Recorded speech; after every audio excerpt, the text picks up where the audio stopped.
Hey y'all, Mama Snark here. I have been meaning to do this video for a while now, finally getting around to it, but I'm going to give my opinion on what is the best Magic Kingdom firework dessert party. So you have three different options here. You have the pre-party, sweets and seats, and the post-party. So the pre-party is where you go have your desserts, have your beverages and everything like that at Tomorrowland Terrace, and then they guide you over to a sectioned off part of like the Castle Hub area where you get to watch the fireworks from there from like a reserved seating area. So it's not nearly as crowded. You don't have to fight for a spot hours before the fireworks show, and you get to enjoy the fireworks from there. The seats and suites, also at Tomorrowland Terrace, but you have your seats and suites on the terrace part of Tomorrowland Terrace, and you stay seated at your table during the fireworks show. So you're seated the entire time and watch the fireworks at the castle from there. The post party is where you go check in, get your little bracelet or whatever. Someone will guide you over to that same sectioned off part of the Hubgrass area in front of the castle, and you'll watch your fireworks. And then after the fireworks show is when you will go to Tomorrowland Terrace and have your dessert and beverage portion of the party. So I have done two of the three options. I've done the pre-party and the seats and suites. I have yet to do the post-party. I thought about it on my last trip, but I'll get to, kind of my details, I guess, on why I haven't done that one yet. So like I said, the pre-party, I've done that one with my little girl and her little best friend. We went on a little girls trip, and I knew they had to see the fireworks. And I personally cannot, like, especially with little kids, like, wait. The fireworks crowds, I'll insert a video that I took the last trip I did with a girlfriend, like, two adults. We did this, and it is, the crowds are insane. So before fireworks, they'll tape off sections of, like, before the castle area where you're gonna, like, viewing areas, they'll tape it off, kind of like off in the, not in directly in the walkways, but like off the pathways. They'll kind of tape sections off, and people 2 hours plus before the fireworks will sit and stake out a spot. And then I think it was like maybe 15 minutes before the fireworks, they make everybody stand and scooch, and they pack you in there like sardines. So for someone like myself that is claustrophobic, and I also have some issues where being contained and stuck in a big crowd like that isn't ideal for me. Like, it's very hard for me to handle that. So if I want to see Magic Kingdom fireworks, dessert parties are the way to go for me. They do cost money. It's not cheap. If I'm doing it for like just myself, like I said, when I went on a trip with a girlfriend, I've done this twice now with two different girlfriends that I've gone on girls trips with. 1000% worth the money, way to go every time. Take my money. When you're doing a family of like 4, so I've got, for myself, my husband, and my 2 little kids, it can add up pretty quickly. Especially if you're doing it for a larger family, if you have more than 2 children, or you're an extended family all going together and you're paying for like 10 people to do this. It might not be in the budget, and I understand that, but if you can squeeze it in that budget, I'm here to tell you fireworks dessert parties at the Magic Kingdom are 1000% worth it and the way to go, like 100%. I would choose this over, say, the Fantasmic dining packages at Hollywood Studios. I don't really feel like those are necessary. I've done it before, but it's not necessary in my opinion. For Magic Kingdom fireworks, unless you're doing like a Christmas party or a Halloween party, the dessert parties are kind of essential for me if I want to see the fireworks, unfortunately. So let's dive into it. So the pre-party, like I said, you'll go to Tomorrowland Terrace, you'll check in, they will guide you to an area, and they have 2 different areas for the pre, and I'm assuming the post party as well. They had one like off to the left hand side that didn't quite have as many like drink options, and a few of the dessert options weren't there. And unfortunately, when I did the pre-party, apparently that was like the 4 top tables, so we got put over there. And then you also have an area over to the right hand side that has more tables, and it has an entire like dessert bar, beverage station, everything like that over there. And you can, you know, hop back and forth between the two. They'll give you a bracelet, first of all, when you check in. So you go to the podium, they find you on the list, check in, they give you a bracelet. If you were over the age of 21, you do have to show ID. They'll give you an alcoholic bracelet. So if you want alcoholic beverages, those are included in the dessert parties. So they have, and I'll go over, you know, the range of selections. You have like milk, tea, hot chocolate, sparkling cider for the kids if they're feeling fancy. I think they have like lemonade, pog juice, things like that, water, of course. And then for adult beverages, they have different sorts of wine for you. So you have assorted wine. They have some red wine, some white wine, champagne. One of my trips, they had champagne, different like sangria, things like that. So they'll have different assortments of wine. And they also have, I believe, 2 different beer options. It's Blue Moon and I believe Budweiser. But I'll insert, like I said, video clips here of the different offerings that they have. And then you have your like desserts and a few savory items. So they used to, apparently before COVID, had like the cheeseburger spring rolls included in this. That's no more. So for savory options, unfortunately, the only thing they have for you is cheese and crackers. It's something. I recommend eating before the dessert party. So, and I'll get back into the checking in, but I tend to get like Casey's Corner or something, or spring rolls, and eat that while I'm waiting to check in for my dessert party, because the majority of the food there is going to be sweets.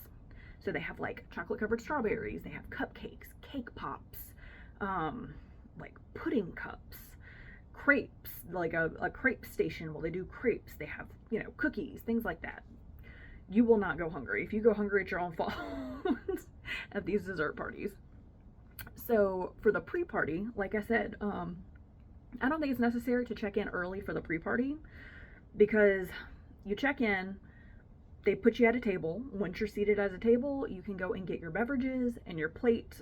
It's kind of like buffet style. You load up whatever desserts you want and you sit down, enjoy your snacks, and then they tell you at least 10 minutes before the fireworks to head over to that like designated seating area. I'd recommend at least 15 minutes prior. I know other people will argue earlier than that, but I'll tell you my reasoning. So for the pre-party, have your desserts, your snacks, all that stuff, your drinks, and then you leave that at the table, and then you go, like you exit the seating area, you find an attendant. There will be someone with like a light up baton. They will guide you over to the roped off designated seating area to watch the Magic Kingdom fireworks.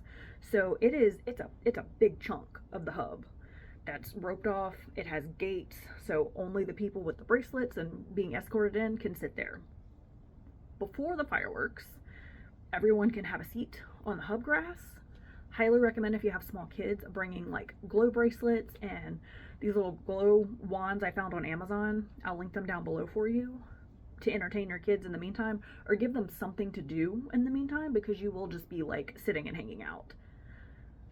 But then the part that wasn't my favorite is so when we came in, we decided to get a seat at the very back of that gated off section, just to give us a little bit more personal space. I don't do that great in crowds. Neither does the girlfriend that I was with. So we were hanging out on that back of that fence area, which was perfect. Our kids had room to, you know, kind of play and dance around and whatever. But again, 10 to 15 minutes prior to the fireworks starting, they make everybody stand up. They don't make you fill in and push forward like they do if you have a spot just outside of that area. So we stood up, and then we kind of hung back where we were hanging out to begin with. We didn't push forward. Most people did. They, I guess, found it necessary. They thought they were going to get a better view by shoving all the way to the front of that closed off seating area. But we hung back, and it was nice because we still had our own like personal space bubble. The downside to that, if you have small ones, is I did have to pick my daughter up and hold her on my hip to be able to see all of the projections and the fireworks and not just be looking at adult booties in front of her face. You can't bring your stroller like into the middle of it with you. You bring your stroller into the designated like gated area, but you have to park your stroller along the back of the fence So you can't have your kids sitting in a stroller in that gated area. So I did have to unfortunately pick up my very heavy she is a dense solid girl. I call her my little Louisa from Encanto because she's thick. So I had to hold her for this entire fireworks show. I've got, this giant child on my hip. How long does it last? Like 15 minutes or something like that? She got heavy. So that was a downside to doing like the pre-party or the post-party, is when you're in that gated area, it's nice because you do have, your space. You can move around freely. You're not crammed in there like sardines with people breathing down your neck, and, you can't step backwards or you're going to step on someone's toes, or so that is worth it. The post-party, you check in, get a bracelet, go to your designated seating area, and I believe, don't quote me on this, but I believe you can bring food in there. So if you like go to Casey's Corner or, Cosmic Rays or something and get like a hot dog, chicken strips, corn dog nuggets, you can sit and eat that while you're waiting. And then, you stand up, you watch the fireworks, you go back to Tomorrowland Terrace, show them your wristband, and then you get to enjoy your party portion of it. For the post party, the only way I would recommend that, and this is why we almost did it one time, is if fireworks start at park close. So say fireworks are at 9 p.m., Magic Kingdom park hours end at 9 p.m. that night. I would do the post party in that case, because after fireworks, even when it's not like Magic Kingdom closing time, after fireworks, there is a mass exodus to leave the park. I'm talking, you can't wiggle an inch, like wall of people exiting the park, headed to the buses. So odds are, if you're taking Disney transportation, you're going to be standing up and you're going to be crammed in there like sardines. Personal experience, do not expect anyone, grown men included, to get up and let your child have their seat.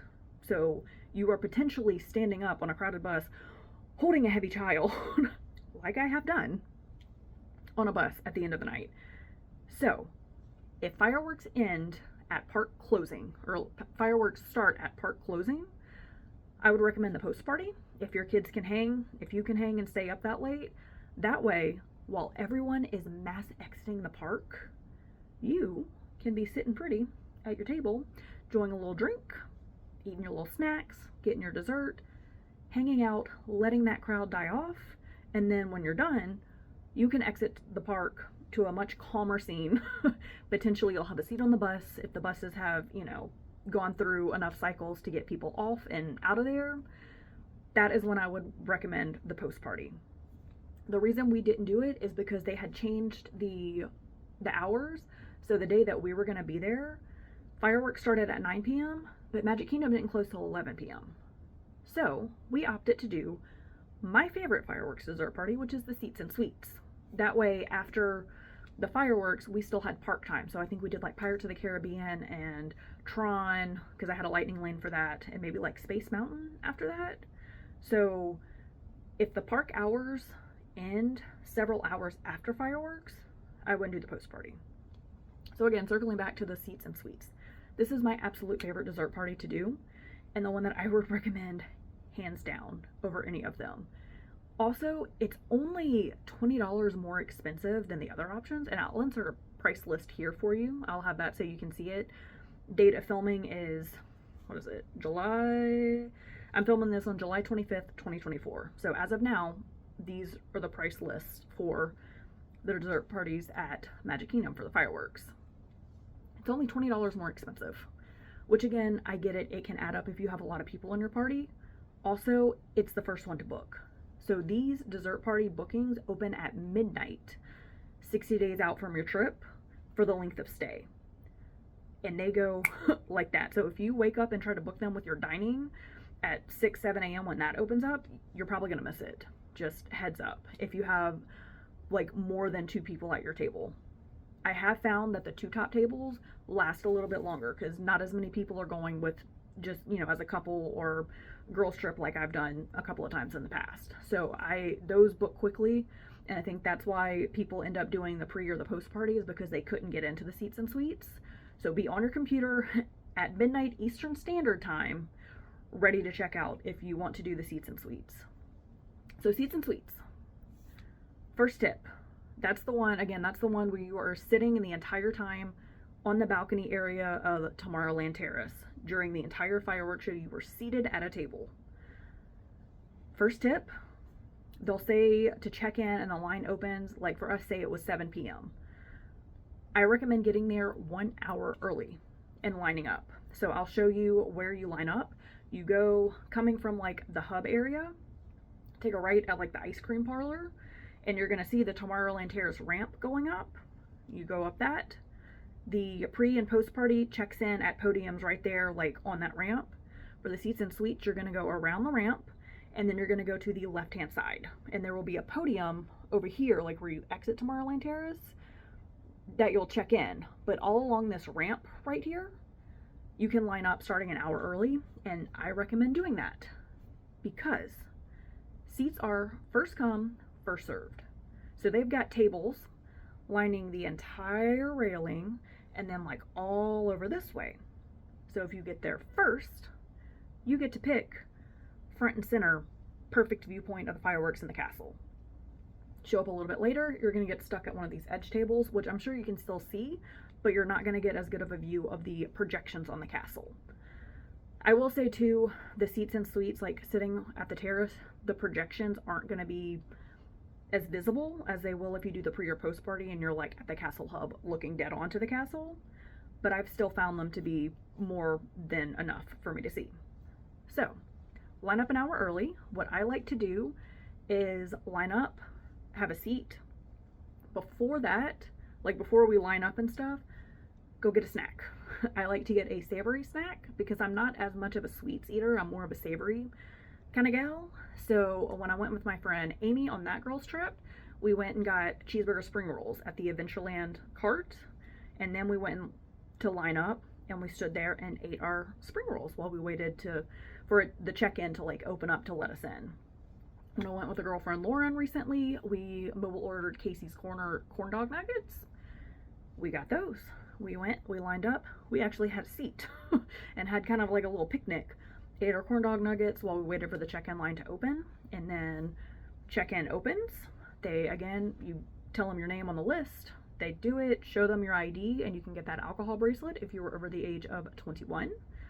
And then they give you the option of what table do you want. Or typically they'll lead you to the best table first, because again, it's a first come first serve basis. But if you want like a different, say they want to put you here, but you want here and it's open, and it's a 2 top and you're 2 people, or you know, it's a 4 top and you're 4 people, they will let you sit there. So again, this is why it is imperative to get there an hour before check-in, so that when it opens, you get to pick your table. You want the best view. And again, all the other tables are probably fine. So if you can't make it, if you have lightning link reservations or dinner reservations or whatever, you're still gonna get a good seat. But I like to get there early. So you check in, they show you to your table, they put a little reserved sign on it, and then they're like, okay, help yourself. Again, you get to get up, you can go to the bar, pick whatever drinks you want at the bar. You can help yourself to the dessert buffet, get your cheese and crackers, your desserts, your crepes, your whatever. And then you have about an hour, maybe a little bit more than an hour before the fireworks start. And at this time, it's usually about dusk at this time. And you get to sit at a table and look at the castle and watch the sun setting and the lamp lights start to flick on, and like, you know, the castle lights up, and oh y'all, it's so magical. I'm such a Disney girl. It is so magical. It's one of my favorite things. So having this time and like getting to sit there and converse with your, you know, dining partner and have some wine if you drink alcohol and you're old enough to drink alcohol, or like when I did it with my children, you know, they had their little juice or their milk cups, and it's just such a magical time to like literally watch the sunset on the castle while you're sitting there having wine, because Magic Kingdom for the most part is a dry park. Unless you're doing a sit down table service meal, you can't get alcohol in the park at all. So being able to sit there and have like a beer or a glass of wine, watch the sun going down and the lights coming on, and it's so chill. It's such a vibe. It is such a vibe. It is amazing. So my last trip, like I said, I'm not that big of a sweets eater, and we got corn dog nuggets beforehand. So my partner and I, we did a girls trip. Neither one of us really ate a whole lot of the desserts. Like we got, I think like one plate each, maybe two plates each, and had like a few samples of things. But y'all, I had 5 glasses of wine that night, and I think she had 4 glasses. When I did it previously with my husband, he had like 6 or 7 beers, and I had, I think like 3 or 4 glasses of red wine. So you can make your money back pretty easily just if you're drinking alcohol, because glasses of wine in the Disney parks range from about $15 to $20 a glass. A beer is $10 upwards. So if you are a drinker, it pays for itself basically. So being able to sit there and with children, again, I recommend, anytime you have downtime where you're sitting and you're waiting on things, I always try to pack like little toys or little coloring books. And the last time they actually did have coloring sheets and crayons for kids to do while they're sitting at the table. But I always like to pack, a little something to keep my kids entertained so they're not being unruly. Or if you have like your kids' tablets, or previously when we did it with our kids, Weezer was 2 years old. So I just got my phone, pulled up YouTube, pulled up some Peppa Pig episodes, and propped it up on a glass for her to watch, and she sat there and watched Peppa Pig until the fireworks started. So if you have little kids, I do recommend bringing something to entertain them with, because it is a lot of just kind of sitting and waiting. And also, once you check in, you are able to leave and come back. So say you've got a Lightning Lane booked for like Winnie the Pooh or something, or you see that Teacups doesn't have any weight. Someone can sit and hold the table, or I'm sure all of you can get up and leave, because they do put that reserve placard on there, but I wouldn't want to chance that personally. I'd leave someone behind. You can go do a ride, go get something to eat or whatever, and come back before the fireworks start. They do stop serving alcohol, I believe it's 5 minutes before the show. Don't quote me on this time, ask when you get there, but I'm pretty sure it's like 5 minutes before the show, or maybe it's like as the fireworks start, they cut off the alcohol. Like you can no longer grab glasses of wine or beer. So what I recommend doing before the fireworks start, make sure you go get you a glass of wine or two, or a beer or two, and bring that to your table and have it at your table with you, because they won't clear the table until you get up and leave after the fireworks. And that way, you can sit at the table watching the fireworks on the castle, drinking a glass of wine or a beer or pog juice or milk or tea or coffee or whatever your beverage of choice is, and watch the fireworks. You are seated. You have nobody crowding in around you, breathing down your neck. Again, you're not standing. So when we did it with my kids, I had a kid in my lap, my husband had a kid in his lap, and we were able to just sit and hold our babies and watch this amazing show without, being impeded on by other bodies, which is so nice. Other side note for kids, they do, for the seats and suites, they do make you park your stroller like outside by the check-in podium. But if you really needed to, like if you had a sleeping child or something, I'm sure they would allow you to bring your stroller in. But other than that, they do have a designated parking area for strollers. So seats and suites, it's like off to the side of the podium and like a roped off area. For the pre and post party, it's like along the guardrail before you get to the dessert table, like down the ramp. And then you get it and you bring your stroller with you to like the designated viewing area, like I said, and you park it along the back there. So strollers for people that have kids, I know it's a thing. Also, with the seats and suites, I love that you have a bathroom available. So if you go right up the ramp, past the dessert table for the pre and post parties, they have a bathroom up there. This is excellent, especially if you have a potty training toddler. Because when hubby and I did it with our kids, again, Weeze had just turned 2. My son was 3.5, and Weeze had just turned 2. So when a 2-year-old says, need to potty, they mean like, you got 1 minute, possibly 2, to get them to a toilet before you're dealing with a mess or changing a diaper. So being able to have very quick access to a potty is another one of my big, it's worth it to do the seats and suites if you can get it. And lastly, if you do the seats and suites, at the end of the fireworks, Tinkerbell literally flies right over your head, and I can't give you anything more magical than that. So, if you can't tell. In order, my favorite fireworks dessert parties at the Magic Kingdom are Seats and Sweets. Hands down. I'm booking this again for myself and my family when we go on our next big family trip in March 2025. Potentially doing it again when I do a girls trip in November. It is my favorite thing to do at Magic Kingdom, and it is, I would rather do Seats and Sweets fireworks dessert party over a like table dining any day of the week, personally. So Seats and Sweets. And then I would say pre-party, mostly just because if you have small children, they're not gonna last that long. But I would do pre-party if Magic Kingdom does not close after the fireworks. So meaning people have other areas of the parks to disperse into, so it's not a mass exodus at the end of the fireworks. And then I would say post-party, you know, these two are kind of interchangeable depending on Magic Kingdom hours. So post-party, if fireworks time is the end of Magic Kingdom park hours, do the post-party so that when everyone is forced to leave the park when fireworks are done, you are not stuck in that crowd of people. Y'all, it's like, can you tell that's one of my triggers? Like, I can't do it. So if you do the post-party, when everyone is, you know, mass rushing out of the park, you have a designated spot to go and sit and let that crowd kind of piddle out so that you're not dealing with that. But again, so if you ask me, fireworks dessert parties at Magic Kingdom are 100% worth the money. And again, I will be booking them for trips coming up in the future.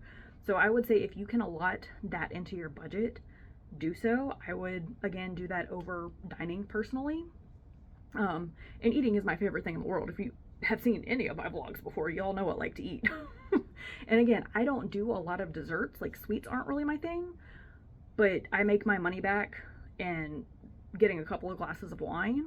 And then for me personally, the value of, like I said, having my own personal space bubble, whether it's in that designated holding area or viewing area on the hub, or my own seat at a table for the Seats and Sweets, is invaluable to me. Like, I can comfortably and without anxiety watch the fireworks, because y'all, happily ever after, just Jordan Fisher, come on, man. I love that show so much, and I love the song. I play it at home all the time. It's on my running mix at home. Love the fireworks at Magic Kingdom. Must do for me. So that's my tips on the fireworks dessert party at Magic Kingdom and which one I would personally go for and have gone for, past experience and things like that. So hopefully this was helpful in you and planning your vacation and your trip. I know Disney is not cheap, y'all. It costs a lot of money and a lot of me working overtime and saving and everything like that. So I see you if you're in the same boat, and I know it is not cheap. And seeing that extra, like for my family, I believe it's an extra like $450, maybe a little bit more than that for the four of us, 2 adults and 2 kids, to do the Seats and Sweets. But I personally am going to budget that in, because number one, that's the only way my husband's gonna watch the fireworks. He will not stand in that crowd. Like, won't do it. It would be, he would bail, and it would be me by myself with my kids, or whichever kid decided to stay with me. So for me, like, that's the only way we're gonna be watching it. So I am budgeting that in the best that I can. I'm working the overtime, I'm selling stuff on Facebook Marketplace, I'm doing the hustle because I want to watch Magic Kingdom fireworks. So again, hopefully this was helpful in planning your trip and seeing if it's worth budgeting that in for you, or if you think you're fine lining up and, you know, standing with a crowd of people for that long, if you think your kids will do it, or if you're not going to be there with kids at all, maybe it's not worth it to you to spend that extra money for that. So yeah, hopefully this was helpful. Give this video a like and a thumbs up, hit that notification bell, subscribe, and follow along for more tips and tricks. Bye guys.